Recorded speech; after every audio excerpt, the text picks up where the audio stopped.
Good afternoon, folks. Muy buenas tardes, and welcome to Chile, right? UT Pan American. It's nice out there. John Tran, all we need is a little bit of snow. Can you make that happen? Good afternoon. On behalf of President Nelson, I want to welcome all of you to this very special event. We're very happy and delighted that you could join us in this chilly afternoon to talk about a very important topic for the new university, student success. As you know, student success is at the core of what we do. Student success is at the core of what the new university will be about. So we are having a series of colloquiums and symposiums to talk about a number of issues. Perhaps many of you were here last week when Dr. Ken Shine joined us to talk about the medical school and sort of the history, the process, and next steps. And I think a lot of people in our community learned a lot about the medical school, what's happening with the medical school, and what should we expect as part of the new university. Today, the topic is access to success in America, and we have a very, very special a presenter today who will join us and talk about a variety of issues that I think will be of interest to all of you and certainly of interest to our institution here at UT Pan American, but to the formation of the new university. There are critical issues that we need to address. President Nelson sends his regards. He cannot be here with us today. He is in Austin meeting with our colleagues at the UT system. So he sends his apologies, but he appreciates you being here as well. It is now my distinct pleasure to introduce someone you've heard about for quite a while now, Dr. Julio Leon, who's the special advisor to the Executive Vice Chancellor for Academic Affairs at UT System, Dr. Pedro Reyes. And as you know, Dr. Julio Leon has been given the challenge and the task and the opportunity really to lead us through the formation of the new university. So Dr. Julio Leon will introduce our invited speaker for today. Once again, thank you very much to all of you for being here this afternoon. Dr. Leon, por favor.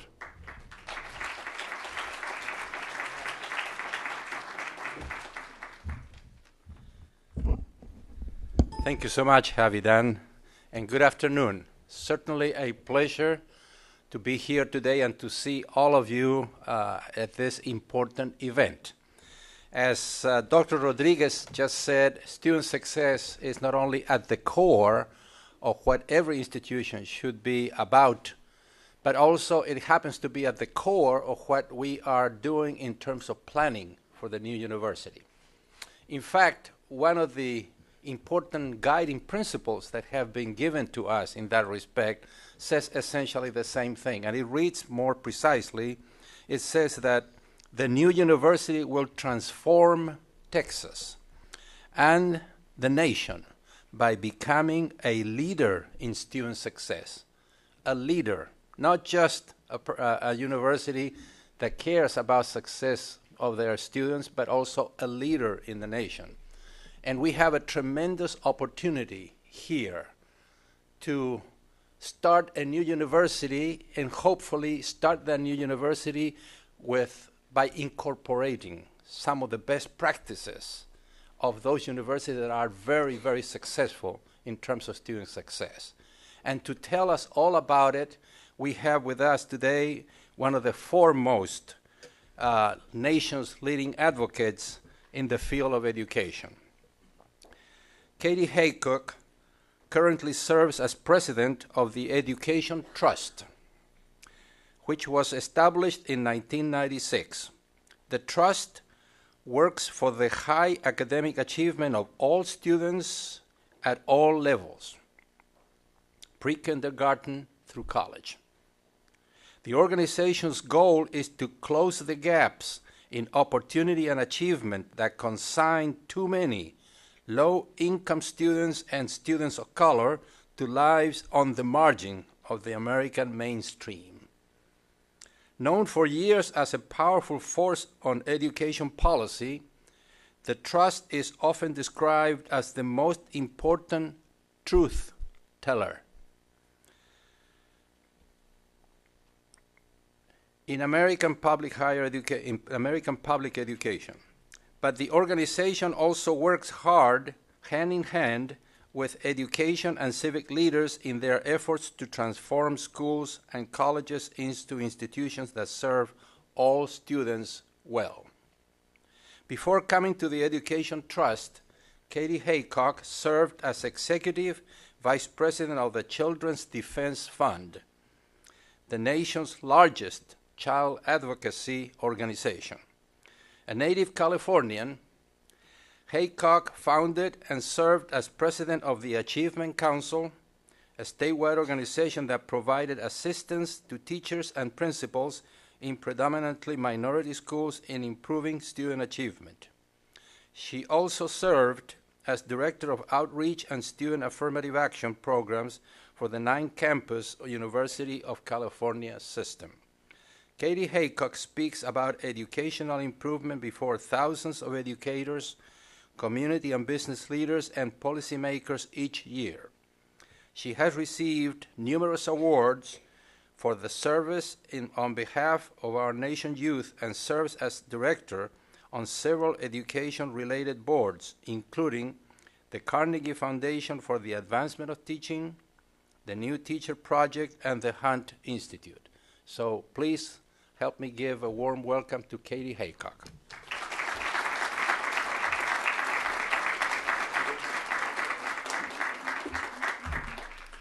Thanks, Julio. And because I hate puns, I won't say anything about Chileans in Chile, South Texas, okay?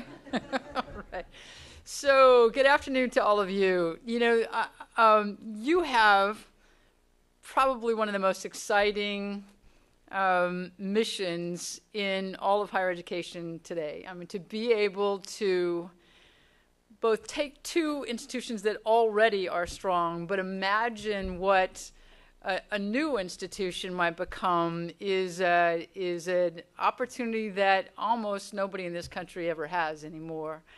And as I've heard various people involved in your committee sort of talk about some of the ideas you're playing with, they're enormously exciting. Not only are you going to take over the Rio Grande Valley, but most of the Americas as well. I mean, that's a pretty exciting mission.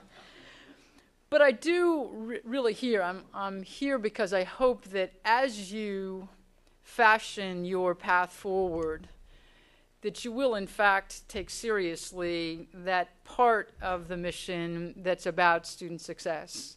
Because in the end, no matter how grand the vision of service is, if you can't become a route upward for the many people in the valley that struggle with lives of poverty and far more difficulties than that, then what will it all be for, right? So what I want to do as you think about how not to just lead with big ideas and big new academic programs, but to lead in student success as well, I want to talk with you about sort of what success patterns look like right now.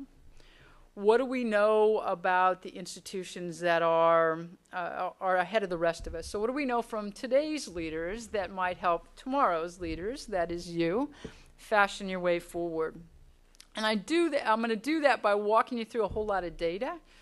And I just want to say one word about that in advance, because there's always a few data nerds in the room who love to write numbers down, and I will just tell you now, I will make you crazy, because I'm going to go way too fast for those of you who like to write numbers down.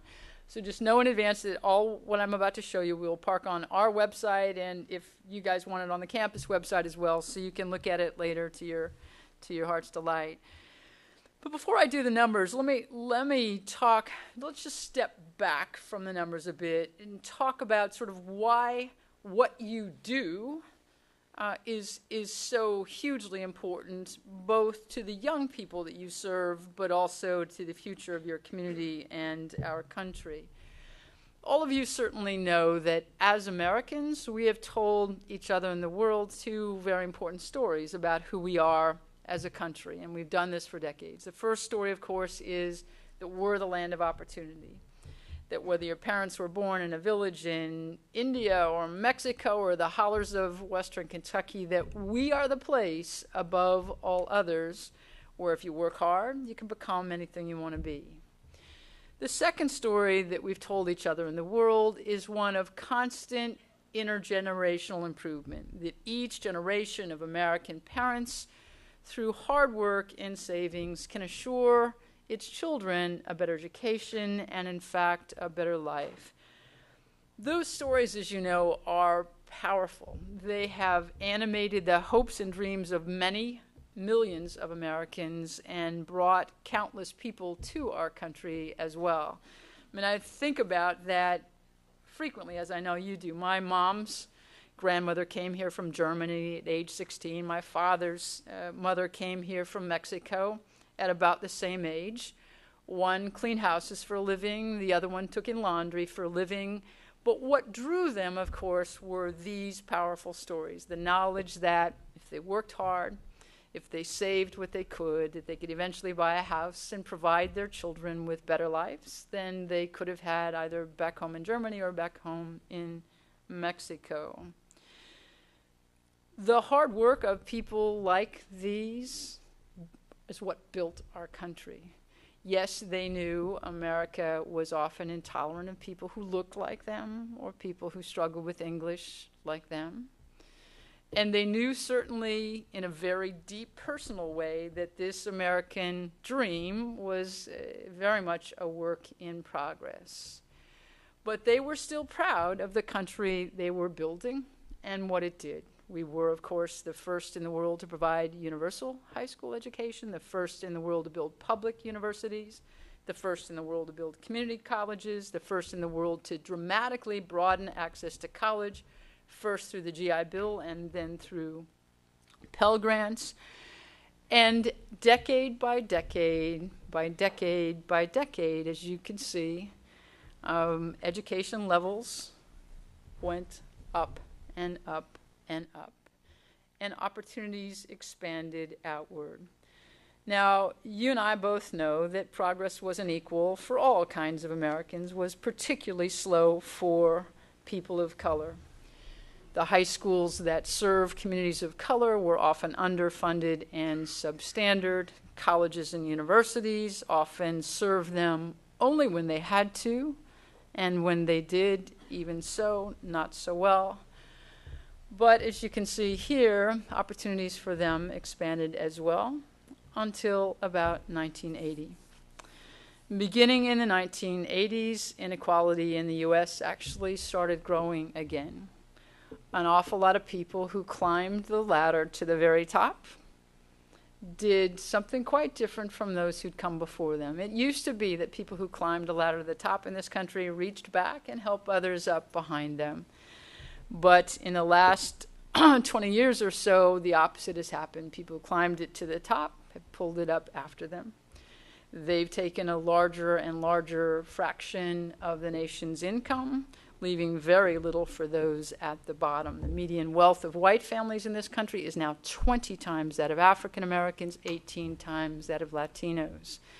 Now, in fact, instead of being among the most equal nations on earth, we're actually one of the most unequal nations on earth, with income inequality greater only in Mexico and Chile in all of the developed world. And importantly, it's not just this turnaround in wage and wealth inequality, but in social mobility as well. All of you certainly know that, again, there have been some Americans for whom opportunities were not equal.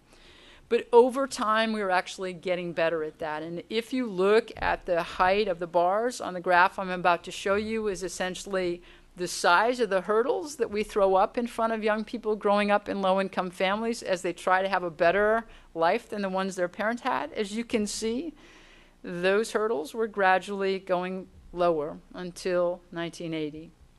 But look at what has happened since that time. The height of the hurdles that we're throwing up in front of children from low-income families is higher than at any time since the 1920s. The rungs on the ladder upward are getting further and further apart.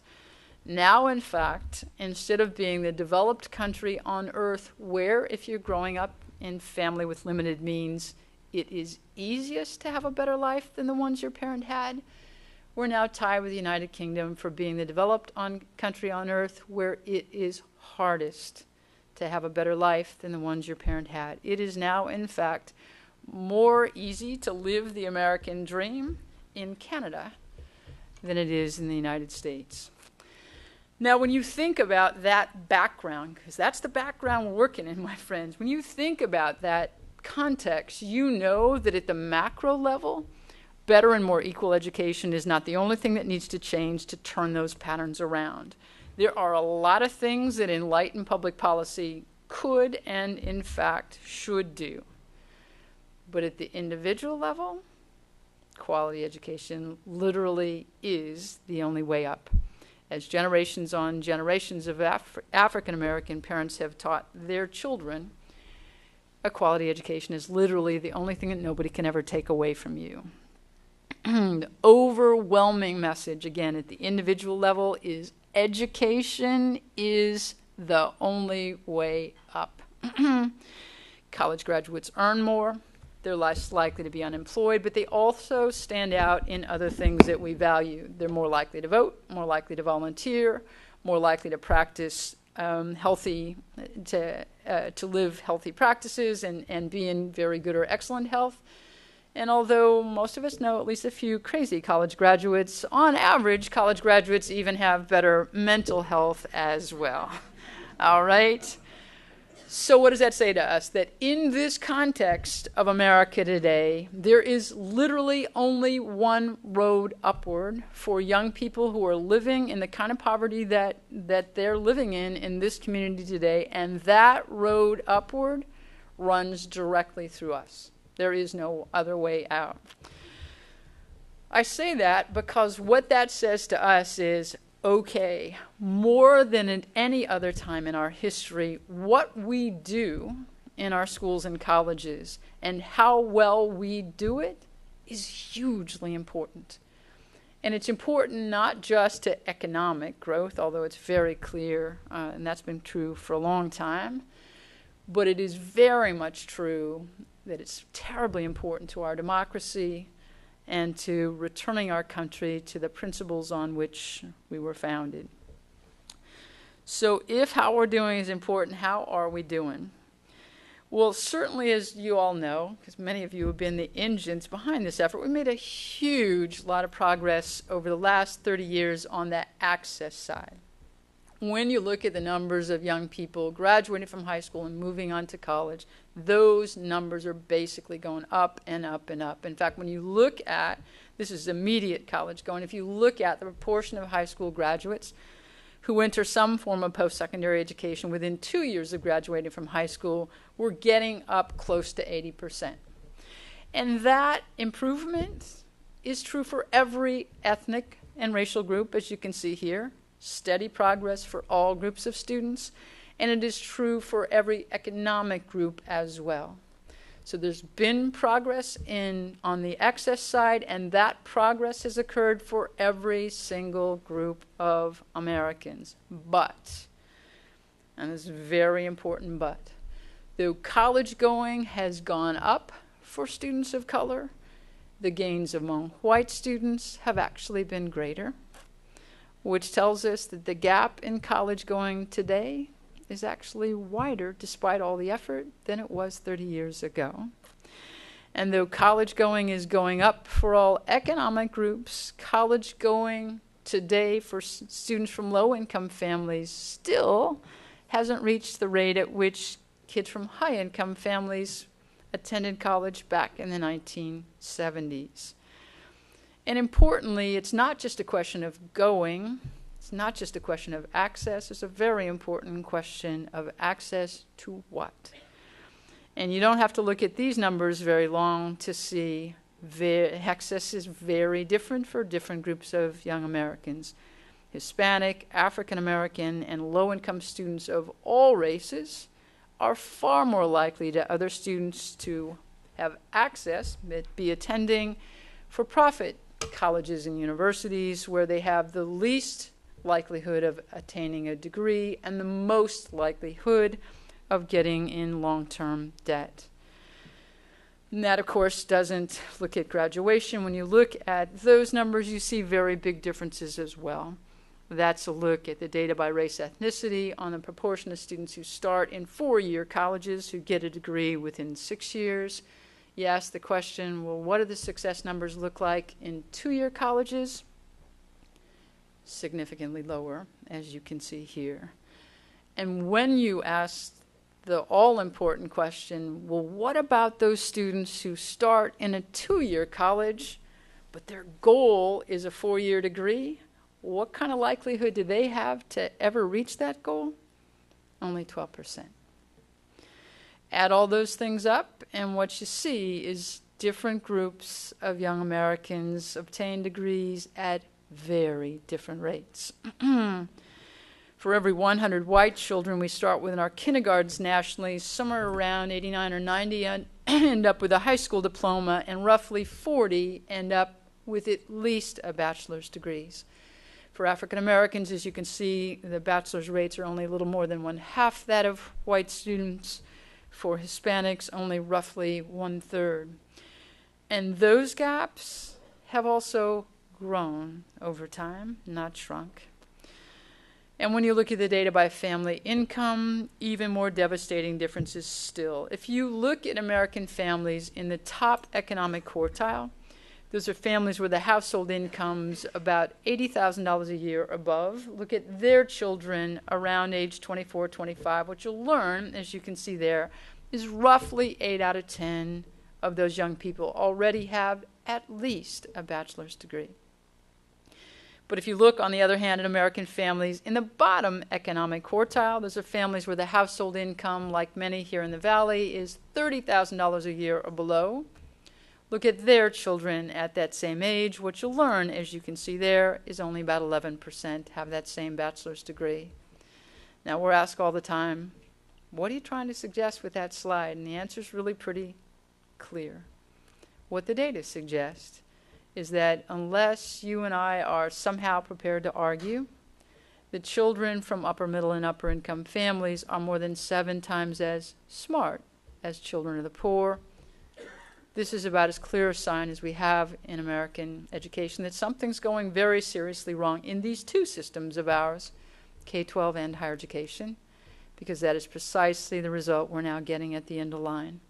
More than 7 times the results for children from upper middle and upper income families that we're getting for children of the poor.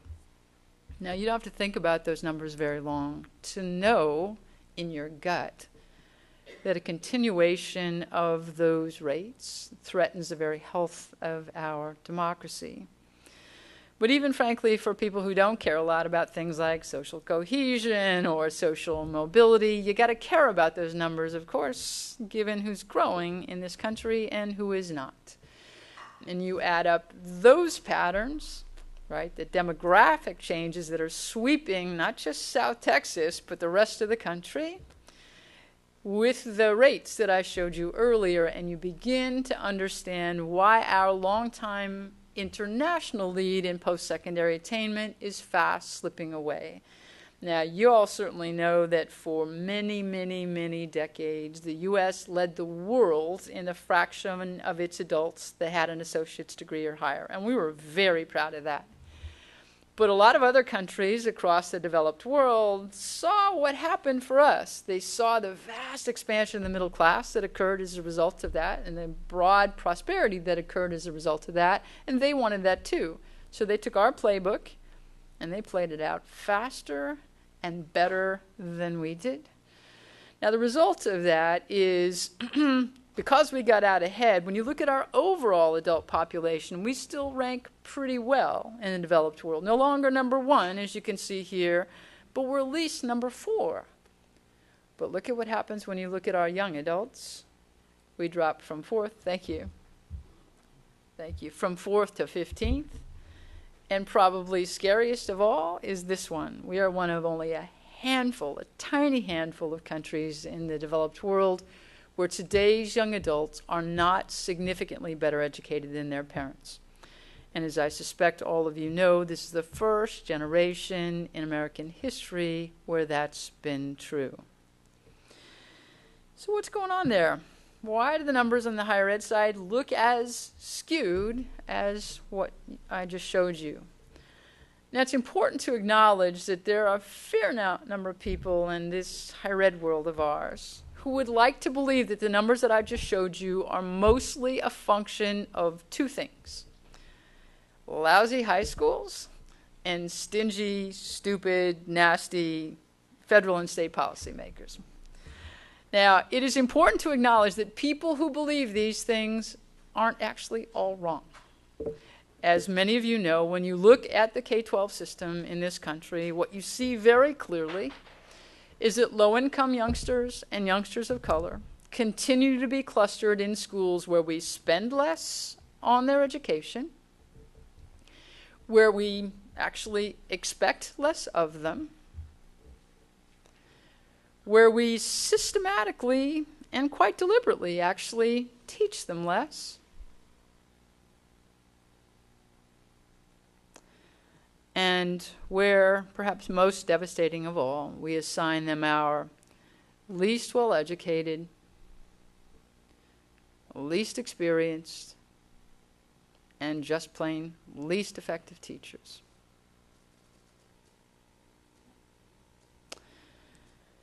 Now, truth of the matter is that over the last 10 years or so, we've actually made some progress in turning those patterns around in our elementary schools. And when you look at the data on the outcomes for kids, there's some reason to take heart. This is a look at fourth grade reading over time. As you can see, in the last 10 years, big progress, especially for low-income students and students of color, smallest gaps we've ever seen. You see the same thing in math here, so we're making some progress in turning the corner in our elementary schools, but unfortunately we have not turned the corner in our high schools. Reading and math achievement at the end of high school is flat, and those gaps between groups that I showed you narrowing at the elementary school, not at the high school level. In both reading, as you can see there, and in math, the gap separating both poor kids from middle-class kids and kids of color from white kids are essentially the same size today as they were back in 1990. So yes, for those of you who think that some of the problem in higher ed is about preparation of students when they came, you're not all wrong. That is, under preparation is a serious contributing factor to what I just showed you. It is also true that misguided government aid policies are partially to blame. You all certainly know, because you've seen statistics before, that the costs of going on to college has gone up very fast in recent years. Far faster, by the way, even than healthcare costs and pharmaceutical costs.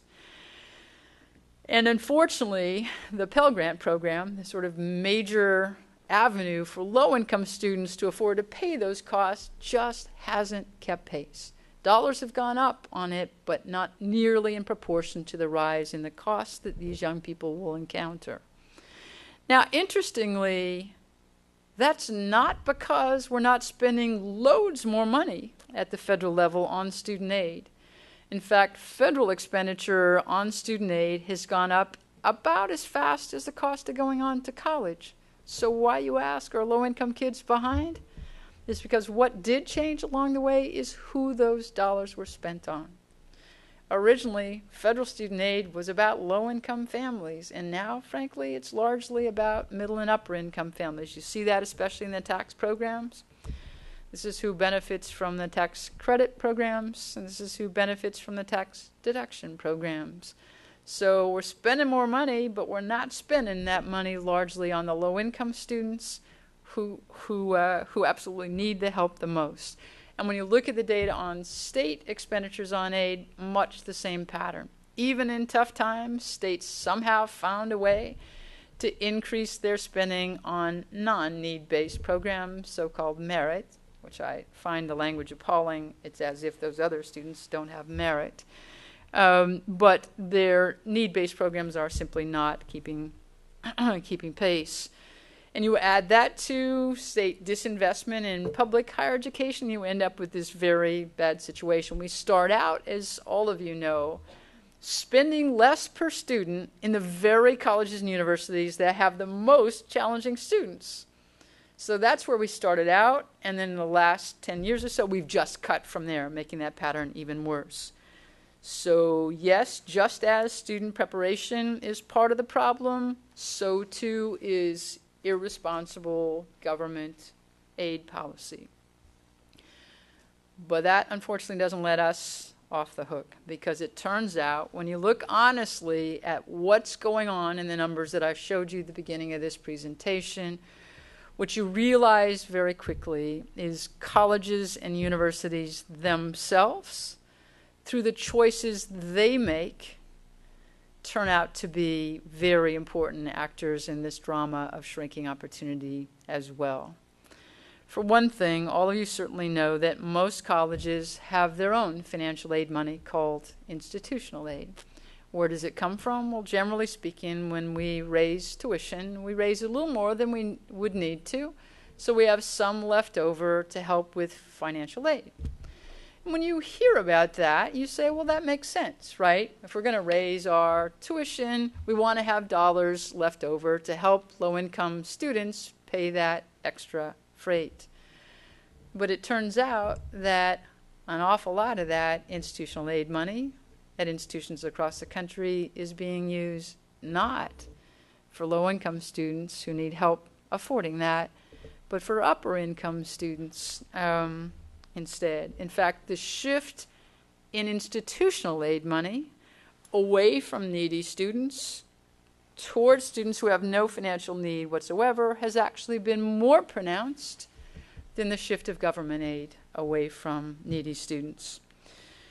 Let me tell you what I mean. So in 2007, which is the last year for which we have good financial aid data, four-year colleges in America spent about $15 billion of their own on student aid.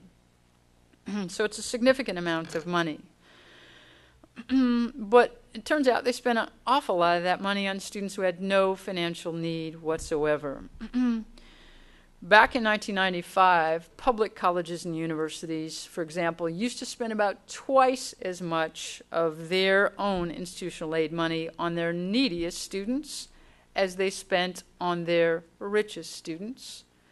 But in the most recent year for which we have data, they spent roughly the same amount of institutional aid dollars on their richest as their poorest students. And in private universities, the pattern is even more aggravated. So back in 1995, those institutions spent about the same amount of money on their poorest and their richest students. Today, they spend twice as much on their richest students as they did on their poorest. Why is that important? Well, in a perfect world where we had unlimited dollars, it wouldn't be important, right? But we don't have unlimited dollars, and the reality then for students from the lowest income families is even after they get all the available grant aid that comes to them, they're often left financing an amount that's roughly equivalent to 70% of their family's annual income. And you don't have to think about that very long to know what a huge psychological dilemma that poses for families that don't even earn that much in a year. To take on that kind of debt every year is just unthinkable. So it's not all about what government does with student aid. The choices that colleges make about what to do with their own resources also turn out to be very significant in who comes and who doesn't. Moreover, what colleges do also turns out to be very important in determining whether students graduate or not. Now, I talked with you a few minutes ago about current college completion rates, and here's essentially a summary of what we know. When you look at students who start full-time in four-year colleges and universities with a BA in mind, what you see is roughly 4 out of 10, a little less than 4 out of 10, get a four-year degree in 4 years. When you extend out and look within 6 years, that number jumps to closer to 6 in 10. And when you go further and you ask, well, even if they didn't get a degree from the institution where they started, did they get a degree from someplace? The answer is you get up to about 2/3. So roughly 2/3 of the students in this country who start on a college path in a four-year institution end up with a degree.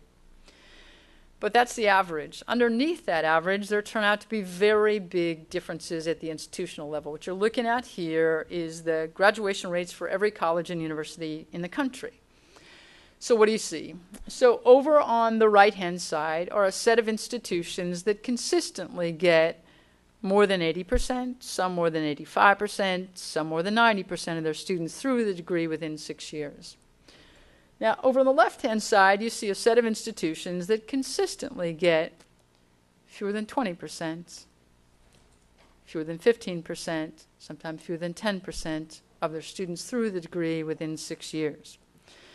Now, it won't surprise you to know that some of those differences are very clearly attributable to characteristics of the institutions, or more often the students they admit. That is, over on the right-hand side are a set of institutions that consistently admit only highly prepared students, very few of whom are from low-income families.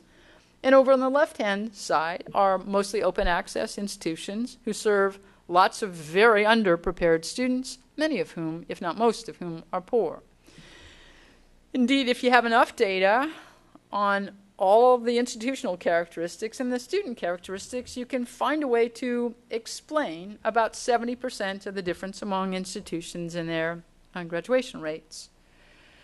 But it turns out that when you dig underneath these patterns, one thing is very clear, and that is some colleges are vastly more successful in getting students through the degree than other colleges that serve exactly the same kinds of students with essentially the same kinds of resources. And how do we know that?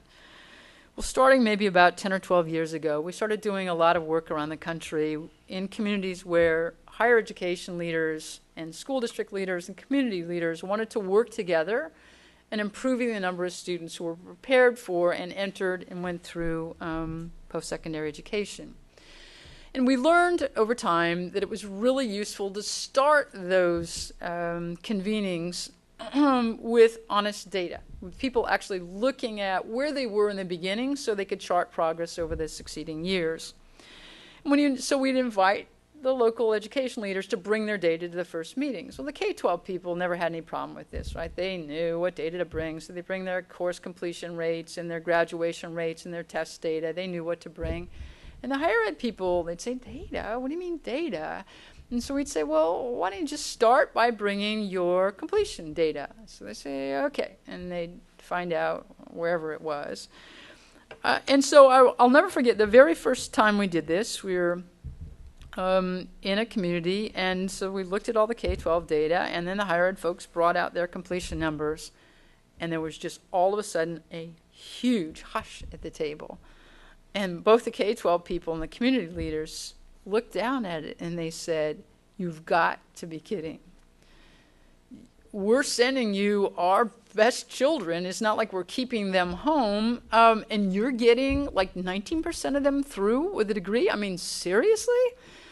And the university person said, well, yeah, but that's about what other institutions like ours that serve similar students do. And the first time we heard somebody say that, we said, The 460th time we heard that, we said, Right, so they used to say that in K-12 all the time. You'd go visit an urban middle school, they'd have like 2% reading proficiency, and you say to the principal, I mean, what gives with your proficiency numbers? And they'd all say the same thing, right? Well, that's kind of what other urban middle schools get. Nobody in K-12 ever says that now, right? Because we all know that there are schools all around this country that serve very poor kids and get them to really high achievement. So nobody says that anymore, but in higher ed, people were still saying that. So we said, I wonder if that's true. So we built a data system that some of you may have seen that takes all the measurable things we know about colleges and their students. And if you put, it's called College Results Online, you put an institutional name in there, and up pops its graduation data disaggregated by race and gender. But the more important thing is up also pops the completion data for the 15 or 25 institutions most like it. And that's where you see really very big differences among institutions that serve otherwise similar students. And here's a couple of examples of the kind of things you see. These are universities you all recognize, right? These are highly selective universities, most of them flagships, serve only very well-prepared students. They're large institutions. They serve very few low-income students and pathetically few underrepresented students. But though these institutions have much in common, that does not, as you can see, here include their graduation rates from Penn State University, that despite all of its other problems at the moment, still manages to graduate 84, 85, 86, 87% of students in every cohort. The University of Minnesota, that serves exactly the same kind of students, but as you can see here, with considerably less success. And those are, look at their differences here in graduation rates for underrepresented minorities, from roughly 7 out of 10 at Penn State to only slightly more than 4 out of 10 at University of Minnesota. Similar institutions, similar missions, similar resources, similar students, wildly different results. It's not just there. Look at these two universities, Florida State, University of Arizona. You could hardly find two more similar institutions in terms of the characteristics of their students, their size, the number of low-income students and underrepresented minorities they serve. But look at the differences here. Florida State University graduates almost 7 in 10 of its students in 6 years. University of Arizona, 56%. But look here. At Florida State University, students of color graduate at rates slightly higher than white students. At University of Arizona, those rates are significantly lower. Again, similar institutions, similar students, similar resources, very different results. It's not just the research university level. These are master's institutions, some of you recognize. Less selective, smaller in size, somewhat more low-income students, but again, very different success with students. Even among historically black colleges, these are institutions some of you will recognize. As you can see, these are vastly less selective. These institutions serve mostly very underprepared students. They're small. Most of their students are poor. But again, though they have a very similar mission and very similar resources, they have very different results. From Elizabeth City State University in North Carolina, that consistently has the highest graduation rates for any public historically black college, to Coppin State, not terribly far from where I live, fewer than 2 out of 10 of its students graduate, and that's about as high as it gets. Moreover, as we look at progress, there are extraordinary rates of progress going on around the country as institutions really begin to tackle some of the problems that they see in their data.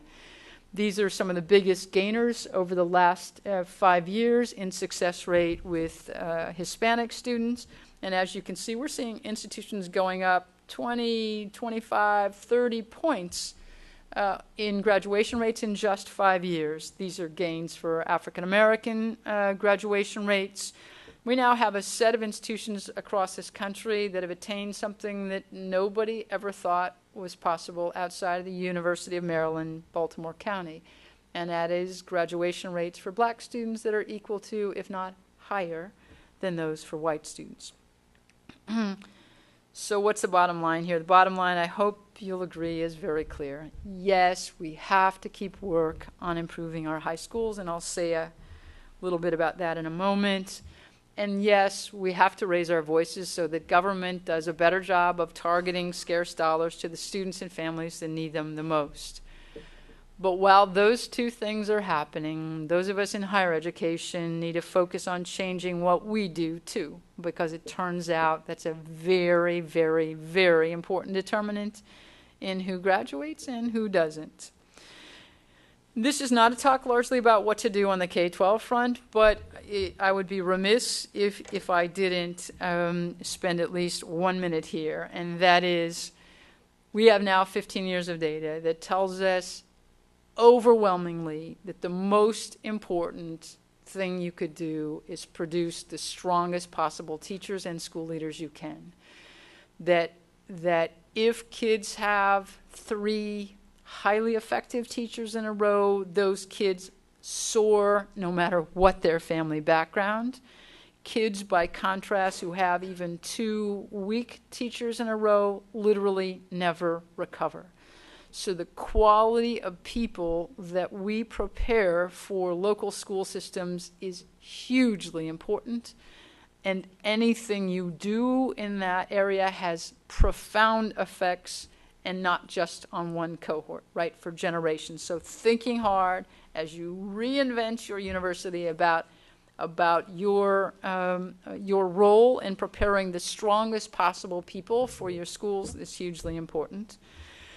But those teachers also need a lot more help than just talent. So Texas has embraced a new set of standards, as has almost every other state in the country. Texas, of course, went its own way, and everybody else did it collectively. But that aside, one thing we know from the past effort, and that is teachers need help with curriculum here, and higher ed faculty are really good co-conspirators in that work. So thinking about work to help teachers take those standards and create good curriculum and rigorous assignments and units is really important.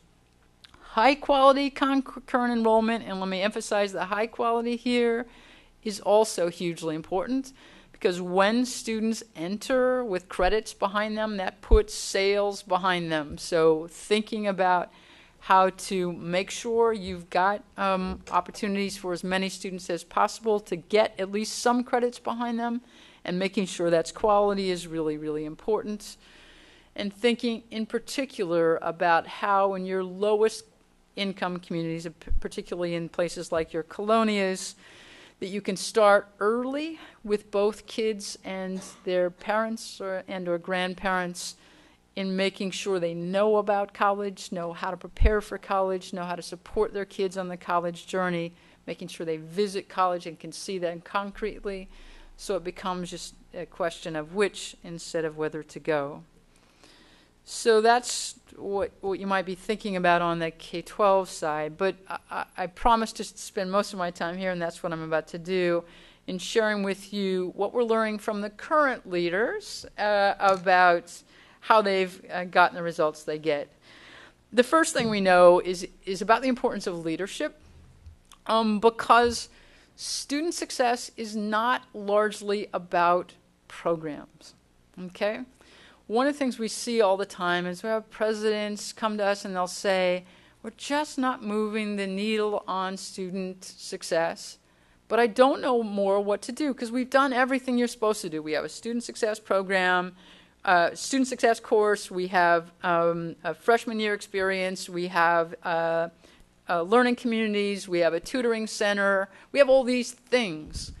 But what they haven't stopped to notice is students don't succeed or not succeed because of those programs. They succeed or don't succeed because of the general organizational culture that wraps around them and communicates about success. Institutional culture, where student success is at the center and where everybody feels some responsibility to help students achieve their goals, is hugely, hugely important. And the successful leaders, the ones that actually move their institutions forward, do that not because of who they are, but because of how they relate in particular to their faculties.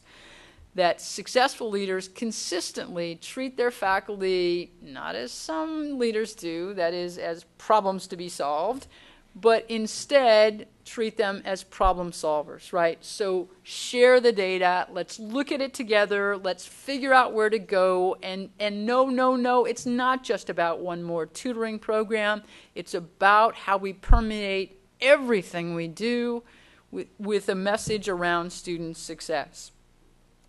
Second, I mentioned data, and that is because when you visit the current leaders, you see data everywhere, right? The use of data is a sort of constant. They're disaggregating their data every which way, and it's about using that data to both spot up problems and frame actions. And let me be clear here.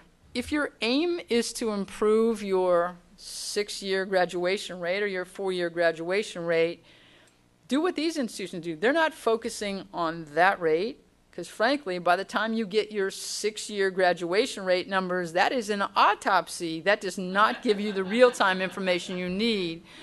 So successful institutions are looking at data every minute along the way, right? What's happening to students in the first week, in the second week? how many are attending class, how are they doing in those initial assignments, what's happening at the midterm. So it's all about watching those numbers and acting in real time when you spot problems. It is not on waiting till the end of the semester, and certainly not on waiting till the end of the year. Elizabeth City, I mentioned earlier, is a place where the use of data is pervasive, and their data told them a bunch of stuff. That told them in particular that attendance was huge. That when attendance fell off, grades fell off after that, students left slightly after that. So what do? They made attendance mandatory. Faculty members monitor, they call students when they're absent, faculty advisors track absences and midterm grades, they're expected to meet with students all along the way. Deans and provosts monitor course by course the absent data, and when they see a course that's taught by multiple faculty members but absences are spiking in one or two, they say to themselves, this is a faculty member who's struggling, and they get some help in there. And they know what we know, that is that you've got to act in real time on that. You cannot just leave those problems to fester, otherwise your students will be out the door faster than you know it. So it is about everybody on campus assuming some responsibility for student success and acting on warning signs the first time they present, not the 15th time they present. And it's really important. You know, an awful lot of people say, well, we're monitoring the data, but what they're monitoring is retention. Retention, however, does not tell you the whole story. And that's, Georgia State is one of the biggest improvers in the last decade or so. And one of the things they learn, and you can see it in this chart right here, is that while their retention numbers looked quite good, look back in the year 2000, with 80% of their students minimum returning on time, when they dug into that, it turned out only 22% of their students were returning for the second year as sophomores. So the other 60-odd% were essentially returning with far fewer credits than they needed to be sophomores. So that told them, because their analysis had suggested if students weren't making timely progress, the likelihood of them actually getting a degree was quite low. So they might be returning year after year, but they would eventually fall off because they would be too far behind. So as you can see, they really improved that radically over time by identifying potholes along the way and acting on each of those potholes. And I'm going to talk with you a little bit about the pieces of that in a minute.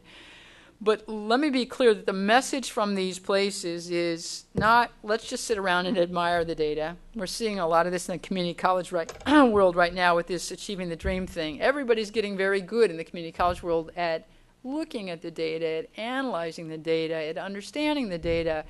But what we're learning from that is you still have to act, right? So the idea of using data is to give you clues about where you need to act, and just understanding it or admiring it is not really the deal. So it's about creating accountability for acting on the data.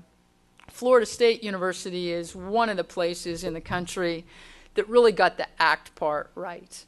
The then provost there, a guy by the name of Larry Abel, saw the patterns in the data, involved lots of people around the campus, but knew they needed a mechanism to assure that they knew what actions to take and that people were actually taking them. So they created this cross-campus retention team, and you can look at this later that tells you a little bit about how it was organized. But their work told them there were about 93 action steps that needed to happen during an academic year to make sure they were monitoring student success and acting on time. So they put those onto a calendar, and then they created accountability around that. So when they met every week, it was, did you get the things that were in your corner done? And so they created lots more accountability. And you can see a little bit about the pieces of how that works. So if you've got students with 75 hours but have not been accepted into a major, that triggers an action, right? So all the things that their data analysis told them were warning signs, they now have a system that sort of triggers action to get something done. So where can the data take you? One of the places that virtually every four-year institution that we're aware of that's dug into its data gets is to understand how incoherent the undergraduate experience is for many students. When you look at, say, a random sample of 100 transcripts from your students, what it will tell you is what feels like an undergraduate curriculum that's coherent to you. If you leave it to your students to intuit where the coherence is, lots of them won't get there. So if there are maps in your head about the trajectory that a math major should take, or that an English major should take, or that a whatever major should take, don't leave it to students to figure that out. Get those maps on paper or electronic and make sure they have a clear map through them. If they're not majors yet, you can at least get them into sort of mega majors, so get them on the right course path. And some colleges have gone even further. So they have maps that create a sort of default scheduling system, and students are literally scheduled into the courses they need to complete that are next in their journey, both through the gen ed curriculum and through the major. And yeah, they can opt out if they need to, but by and large, if you want your students to have a coherent experience, it's on you to show them what coherence looks like. As long as you leave them on their own to pick their way through your curriculum, they'll waste lots of time, they'll get credits they don't need and frankly don't really want. And this approach with kind of mapping system will give everybody sort of a better chance. Fourth, the other place where you get very quickly when you look at your data is to your introductory and developmental courses. So most four-year colleges and universities in America offer somewhere between 1,000 and 2,000 undergraduate courses. So lots and lots and lots of courses. But typically about 25 to 35 of those courses actually count for the lion's share of credit hours and the lion's share of failures. Often as many as, say, 40% of both credit hours and failures. These are the large sort of introductory courses, typically taught by lots of different faculty members with very little collaboration. And when you dig into the data, so if you looked at your top 25 or 35 courses just in terms of annual enrollments, what you would typically find if you looked at your math courses, even in your credit-bearing math courses, is very high DF&W rates. This is an example. These are a set of institutions that worked with the National Center for Academic Transformation on math course redesign, and that gives you a sense of what their problem rates were. But it's not just mathematics. These are another set of institutions, and what they found when they dug into DF and withdrawal rates in their other sort of large introductory courses. And as you can see, they're far too high in any. And what these institutions all realize is what you do, and that is that if your students are experiencing lots of failure in 25 or 35 of your courses, you've got to do something about that if you want your students to graduate at higher rates. So you can sign up as these institutions did with the National Council or Center for Academic Transformation, or you can begin Redesign with other assistants. But redesigning those courses with a real focus on student learning and student success can get you radically better results. University of Alabama is one of the universities across the country that got into the course redesign, especially in mathematics, very early, back sort of around 2000. And as you can see, in their college algebra course, which is their first credit-bearing math course, their success rates were actually quite low. Only around half of their students were succeeding in those courses. But they began a redesign effort using the so-called Math Emporium model with the 24/7 computer centers staffed by advanced undergraduates, where students, when they get stuck, could actually get help immediately And as you can see, their results began to climb almost immediately. And in fact, the most recent data, which I apologize for not having here, show that they're kind of in the rough 80% now for success in that course. Vastly better than their success before. Also, something really nice happened along the way. Though their African-American students come in with slightly weaker skills in mathematics than their white students, they have entirely eliminated the gaps in course outcomes at Alabama. Same students, same preparation as they had before. This is not a university that became vastly more selective over this time, but very different results because the math faculty took ownership over this redesign effort. They kept at it through thick and thin until they got it right. And those outcomes have changed rather dramatically. We're seeing the same kind of effort going on across Tennessee in the Tennessee Board of Regents institutions, both 2- and 4-year, again using the same basic approach, the NCAT approach. And you can begin to see, and these are 2-year college results at Jackson State Community College, here at Cleveland State Community College. And the interesting thing about this, as you can see here, is these approaches end up saving substantial money. In other words, these more successful courses actually cost the university considerably less to deliver, but have both better success outcomes in numbers of students successfully completing the course, and when they measure student learning before and after in old approach and new, students are actually learning more as well. And here are the results at the Cleveland State Community College as well. As all of you know, the whole world of developmental education is undergoing a kind of radical shift at this moment, with many institutions that used to use a kind of traditional approach to developmental ed. That is, you have to go through the developmental courses before you get to credit bearing, are actually turning that on their heads and finding much better success. So even students who do not test out of developmental courses in these institutions now they're programmed into the credit-bearing course, but with the developmental course tacked on the side. So it's essentially real-time support, and the results are much, much better.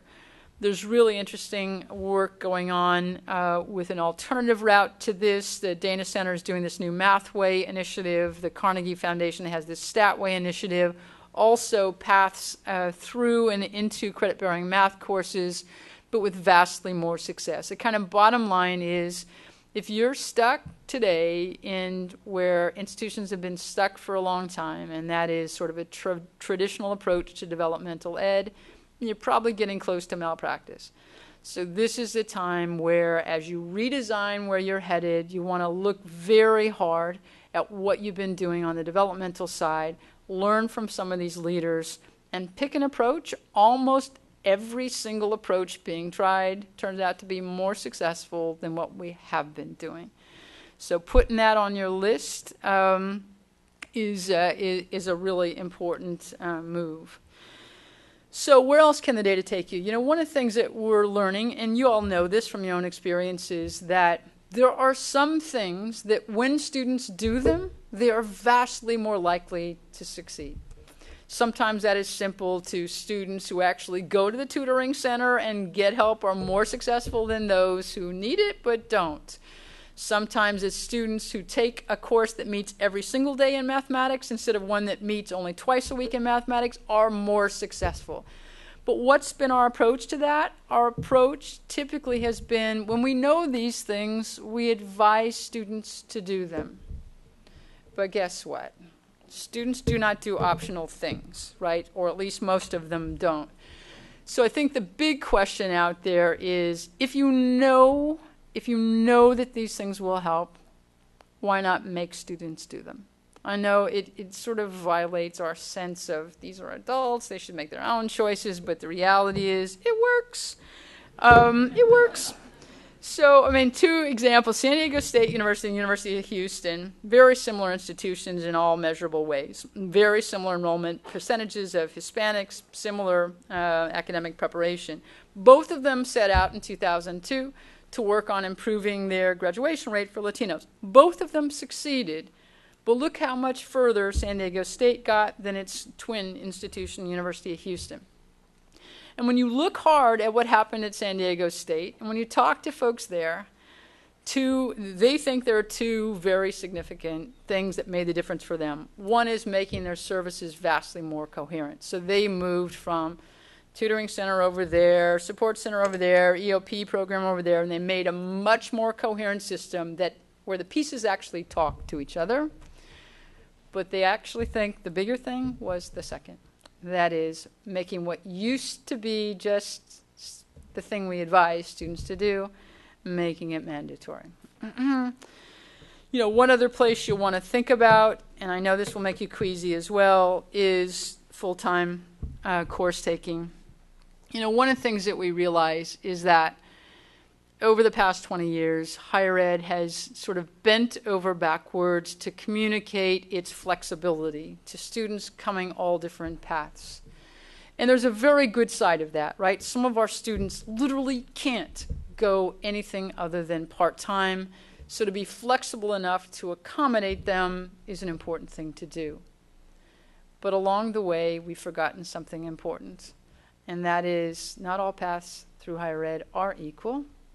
Students who go down the part-time one almost never complete.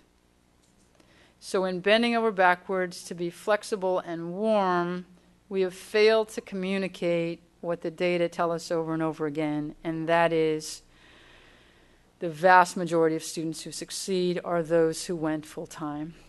And more of our students actually can go full-time if we push on it and support it. Right? They can. Part of this was when the feds created definition of full-time at 12, a lot of people just dropped down to 12. Part of it is pricing structures where students actually have to pay more to take 15 units than they do 12, which turns out, I don't know if you do this, it's stupid. But the other thing is we have lots of advisors who, when they have a student who's got challenges on the academic side, will often say, just take a few less courses. But it turns out research is telling us exactly the opposite. Our most vulnerable students are more successful when they take 15 credit hours than when they take 12 or when they take 9. So thinking harder about how to get as many of your students as possible. I don't think you can get all of them, and you probably shouldn't even try. But there are ways to get vastly more of your students to head down that full-time path. Life, as you know, gets in the way, and the older you get, it gets in the way more. When you have more kids and more obligations, it gets in the way more. So get as many of them as you can down that full-time path for as long as you can. They will be grateful to you after on. Because again, let's be clear here. In this economy, some college with no degree does you literally no good. Right? In this economy, it's a college degree, so you want to get as many as you can through to a degree. Finally, the institutions that are moving the needle don't ever give up on their students, even after they leave. One of the things we know from both high school dropouts and college dropouts is they often regret their choices as soon as 15 minutes after they make them. The problem is that nobody ever asks them back. So if they disengage, they often remain disengaged. One of the first places to teach us this lesson was University of New Mexico, where they had a very interesting anthropologist by the name of Dave Stewart, who was the associate provost. And Dave was a kind of self-confessed data geek. And he was wandering around in the data at UNM, and he realized that contrary to what he had thought as a faculty member, most of the people who left UNM without a degree left in perfectly good academic standing. In other words, they were not washing out because they were in academic distress. They were doing fine, and many of them had lots of units toward the degree. So he said to himself, I wonder what would happen if we asked them to come back. So what he learned is that in this era of internet bill collecting, for about $1.70, you can get the current address of anybody who ever walked through your doors, right? It's not very expensive. And what UNM did was a very interesting thing. They wrote him a letter, and they said, you left here in good academic standing. You were very close to a degree. We're thinking that we might have screwed up on something. So we're inviting you to consider coming back. If you do, we'll give you a reduced tuition. We'll put you at the head of the line for scheduling. We'll do an immediate degree audit that tells you every class you need, and we'll guarantee you access to those courses. And on top of that, we're going to create a concierge service. So if you have any problem along the way, you can come to that person, and they will help you fix that problem. So they decided to focus on students who left with 98 credits or more, with a 2.0 GPA or better. That turned out there were 3,000 of those. They brought them, 1,800 of them now have degrees, and 59 have graduate degrees. Okay, so that community is vastly enriched in terms of college graduates now. The individuals involved are vastly enriched by that degree. And it didn't take very much in the end. So it's about never giving up. In the end, what you do as an institution turns out to be really important in whether students succeed or not. Yeah, better preparation would help a lot. Yeah, more generous student aid would help a lot. But what you do and the messages you communicate around student success turn out to be hugely important as well. So I trust you'll be a leader, and I will be back here to learn from you. But that's a quick run through. If you have any questions, if you come to the mic, we can do those now. Okay.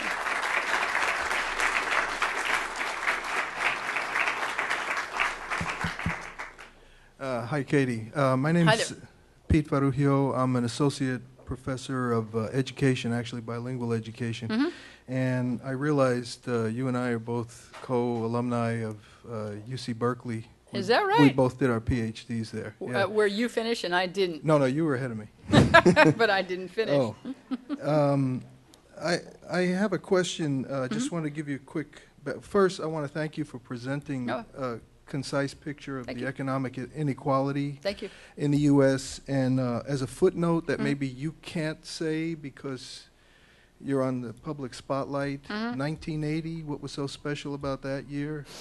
Well, I'll say it, Reagan and Thatcher, austerity, and eliminating effectively the social safety net. Yeah, so the only problem with that is it grew in the 90s too. So thank you, Bill Clinton. Right, well, too, you're right, exactly. Right. But they set the pattern. Yeah, no, you're exactly right. Right. I kind of represent a faculty team here who we have direct experience with the local schools. I just wanted to take you back to where it all starts just for a second and get a comment from you, which is the K-5 schools. Where, and that's where we've been finding the pattern of educational underattainment here in the border region, the Rio Grande Valley, which is much worse than the rest of the state of Texas and the U.S. Sure. And that's where it all begins. And what we've been trying to do in teacher preparation, particularly bilingual teacher preparation, is prepare good teachers to go out there and break that cycle, because our students come from the local, and this is different than the rest of the country. Well, it's actually true a lot of the rest of the country. Yeah, it's becoming more common. But they come from the K-12 system. They come to us very underprepared. They struggle to pass the certification exams and all of that.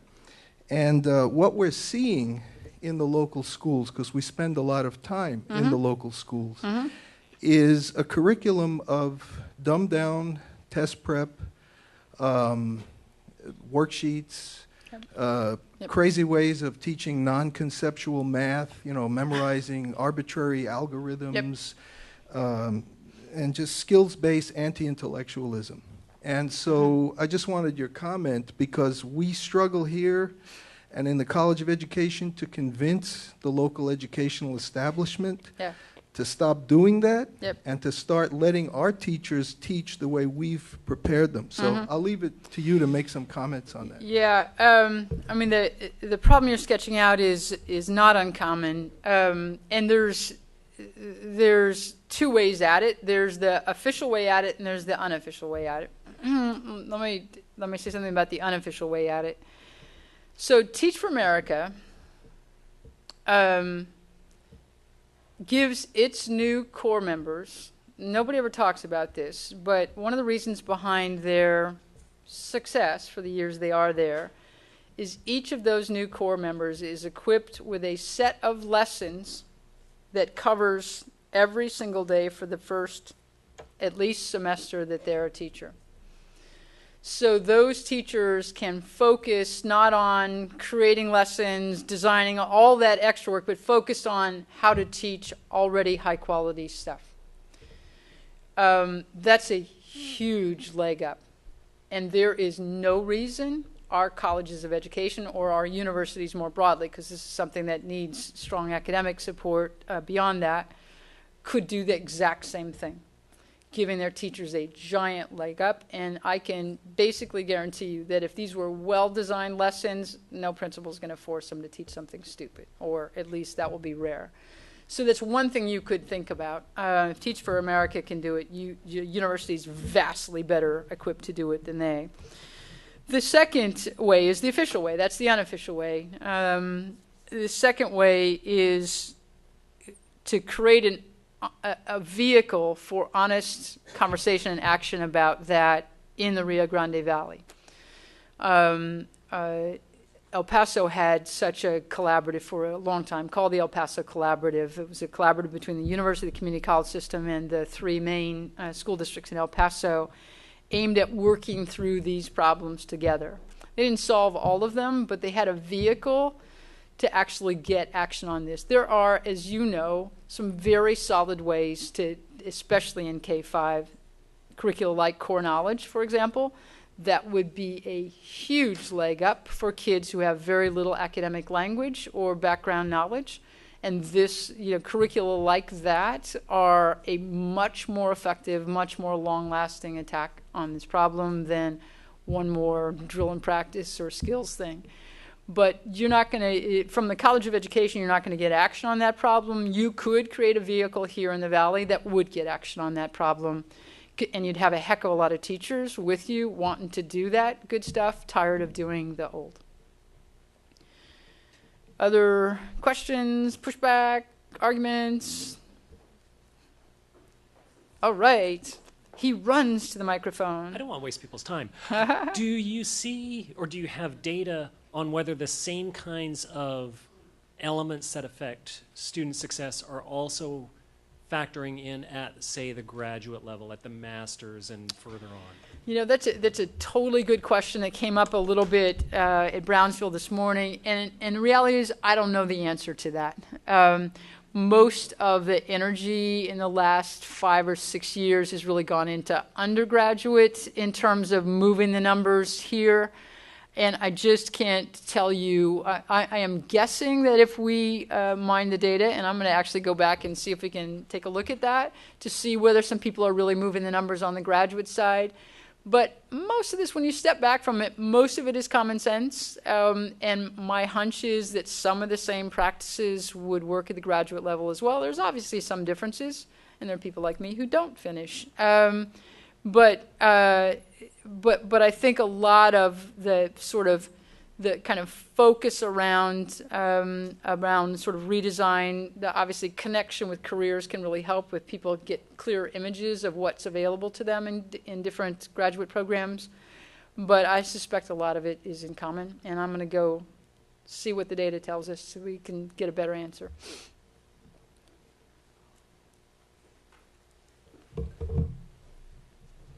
So Javier Kipuros from the College of Engineering and Computer Science. Mm-hmm. And we're running circles trying to develop interventions at gateway or gatekeeper courses to really improve. We understand it's got to happen early. Mm-hmm. And we see a lot of inconsistency in terms of the success of these interventions. We're getting to a point where we're thinking, okay, it's beyond, in terms of identifying at risk, it's beyond just looking at GPAs and performance in certain classes. Yes. We're thinking, okay, are there other success indicators that have to deal with motivation or self-efficacy, and how do we go about determining those and incorporating those into how we identify quote-unquote at-risk students and the interventions we're using. Mm-hmm. So just a couple of, there's some interesting work going on the sort of behavior side that you flagged under the title sort of progressive or productive persistence, right? And it turns out that some students need essentially to be taught that in a very deliberate way. And there's a fair amount of research and experimentation going on with that. I mentioned the Carnegie Foundation for the Advancement of Teaching Statway initiative. They've literally built lessons around productive persistence based on the research about persistence into this course. So if you contacted people at the Carnegie Foundation, they could probably at least make some connections with that. Some campuses that are building these student success courses are weaving issues around persistence into them, but also teaching sort of other strategies for success. There's some evidence, for example, some of you may have seen, there was an interesting piece in the New York Times this week about the strategy of using the first 5 minutes of any course for students to write about what they remember about the previous course. It's, that's been used in the AVID program in high schools for a very long time. It turns out it seems to have some effectiveness in college as well. So some of the strategies like this can be helpful. On the broader front, as campuses build more sophisticated data systems, so I talked a little bit about Georgia State and Florida State. Those two institutions 10 years ago were mostly doing back-of-the-envelope data analyses, and they were looking at each piece separately. So they were looking at what happened in the introductory courses. They were looking at unit accumulation. They were looking at the effects of course withdrawals, and a variety of things, all aimed at figuring out where do we need to tweak our policies on things like course withdrawals so we discourage that, where do we need to change other things. But they've now developed vastly more complicated. Georgia State now monitors 700 separate behaviors, right, that have some effect on whether a student will get a degree. And when any of those things happens or doesn't happen, a red alert goes out to an advisor who has then 24 hours to reach that student in real time. And I mean, they are literally a kind of success machine. So the interventions are human, but the monitoring is electronic. So it reduces the load on the humans rather substantially. But boy, do they have accountability around that. So they would tell you that there are lots of things beyond not doing so well in a particular course that are triggers. I can't tell you what yours are. They can't tell you what yours are. But I'll bet you they'd share their list with you so you could begin then trying to tease out which of those might be affecting your own numbers.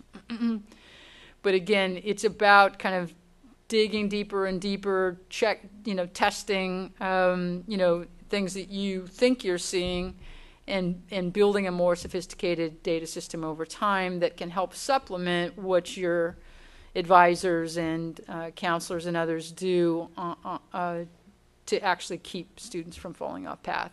In both Georgia State and Florida State, for example, when it's very clear after a number of these red events that a student is not going to succeed unless they shift to a different major, that's the next step. They literally have ways of figuring out what's a major they're more likely to get their degree in.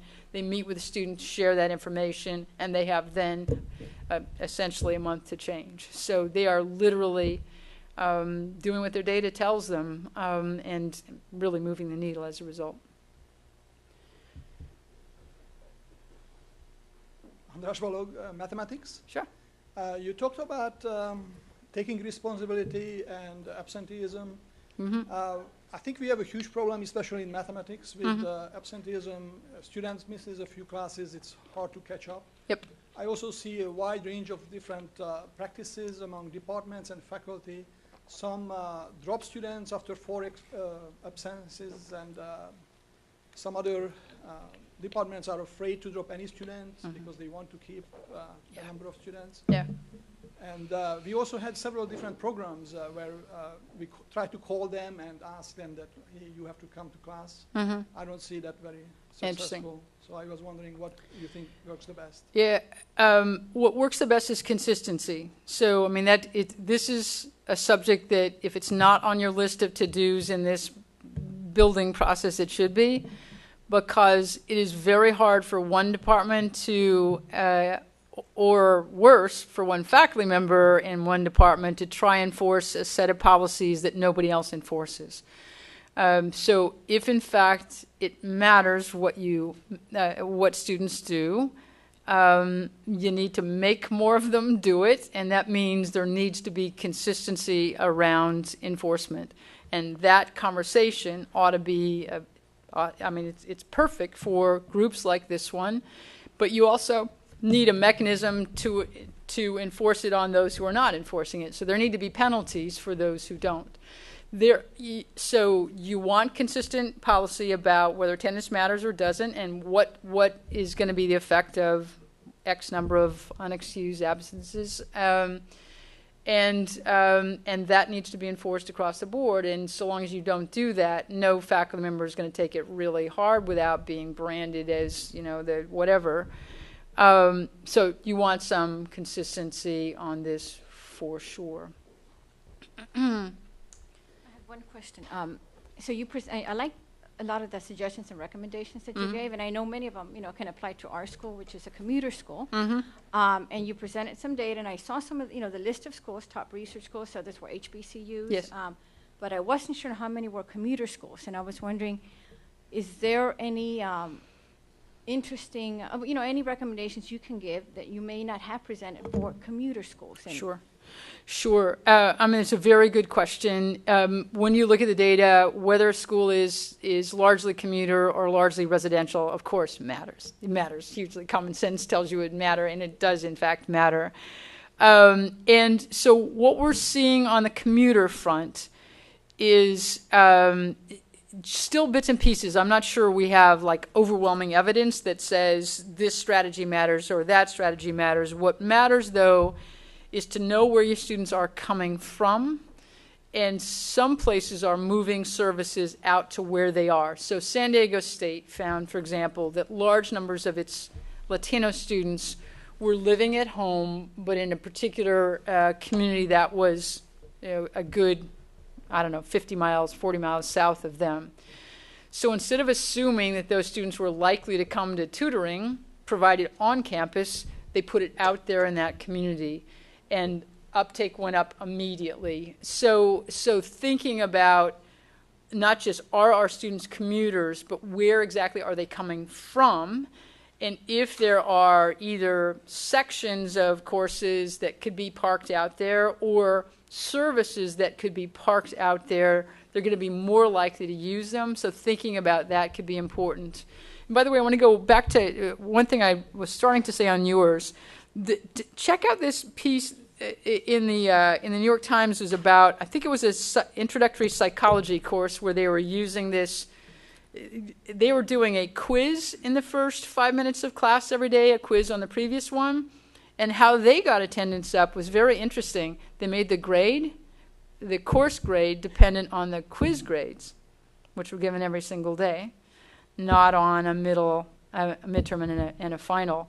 And the faculty members said, oh, did attendance go up there, right? Because the grade was now dependent on it. So there are some things you can do, but that is not an excuse to not be consistent about that. If it matters in one department, it should matter in all departments, and you want to be equally disciplined about following up.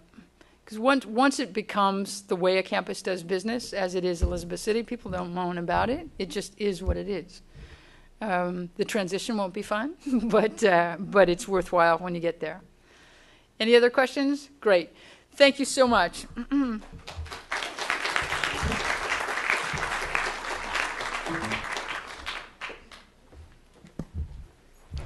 Thank you, Katie. And let me just wrap up the presentation by Katie Haycock, and after me, Provost Rodriguez is going to say a couple of things about some announcements. But very powerful presentation.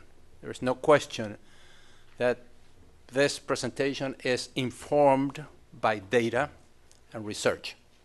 And there is no question that there are institutions out there that are doing a very good job in terms of student success. It's something from which or from whom we can learn, especially now as we are in the process of creating a new university. And we may have some practices that in fact hinder us from improving student success.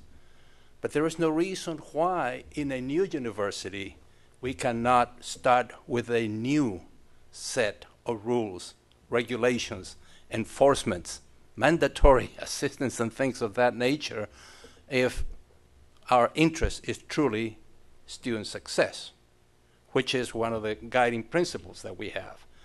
There are many underdeveloped countries that want to be like the developed countries.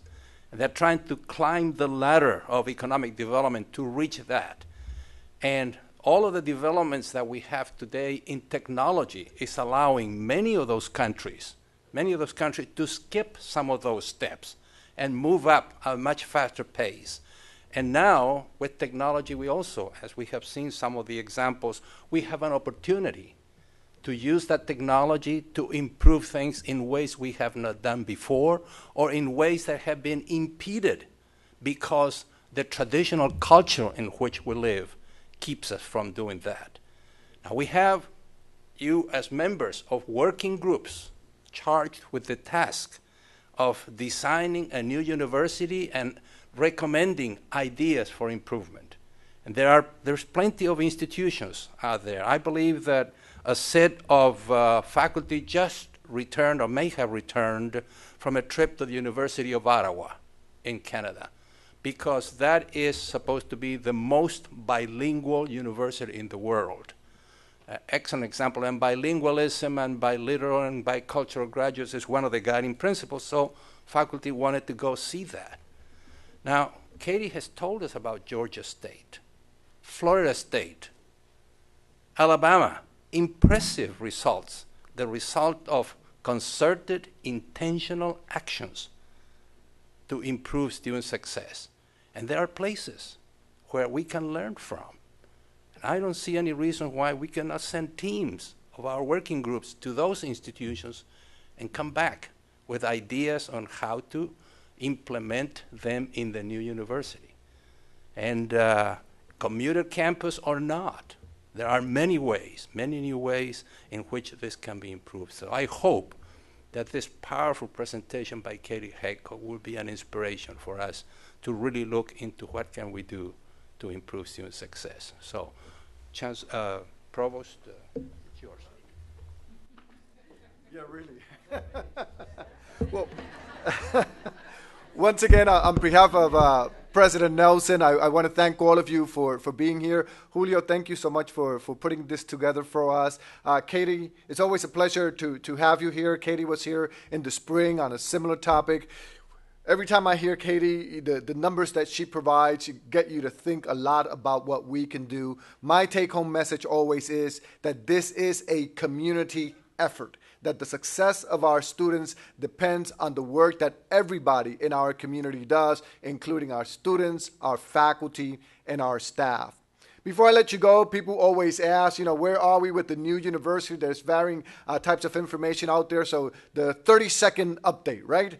Number one, what's in a name? If you love the names that are on the website, go to projectsouth.texas.com, 5 proposed names. If you like one of those names, let it be known. Twitter, Facebook, email, a phone call. If none of those names are your cup of tea, you can also provide your own recommendations. So please do so. The anticipation is that the Board of Regents will make a final determination at their December meeting. So please encourage people to look at those names and make your recommendations as well. We just finished the valley-wide, campus-wide interviews for the dean of the founding dean of the medical school. So we anticipate that our committee will make recommendations to system and others in a couple of weeks. Presidential search is ongoing. Go to Wick Kiefer's webpage, go to the Chronicle's webpage, and you can find a description of the presidential search documentation. Operational working groups just submitted their preliminary progress reports. We're looking at those reports, and so we're enthusiastic about some of the things that are coming out through these reports. December 1st, the academic program working groups will submit their preliminary reports, and then we have a meeting on December 13th in which we will come together to discuss some of the ideas and recommendations from these academic working groups. As Julio mentioned, people keep asking me about the importance of these working groups. The work, the recommendations, the ideas that you provide are critical. I must say they are critical in allowing us to develop a blueprint that we will submit to system, that we will submit to the new president of the new university. So your feedback, your hard work in these working groups is particularly important. And of course, you know, we received a check for $196 million, right? For several buildings at UT Brownsville, a science building here, Pan American, and the beginnings of the new buildings for the medical school for the first 2 years of the medical school here at Pan Am. So permanent university funds that were made accessible to us and approved by the Board of Regents. So in a nutshell, that's the update. Feliz Día de Acción de Gracias. Happy Thanksgiving to all of you. Thank you very much for being here. Katie, thank you. Julio, thank you.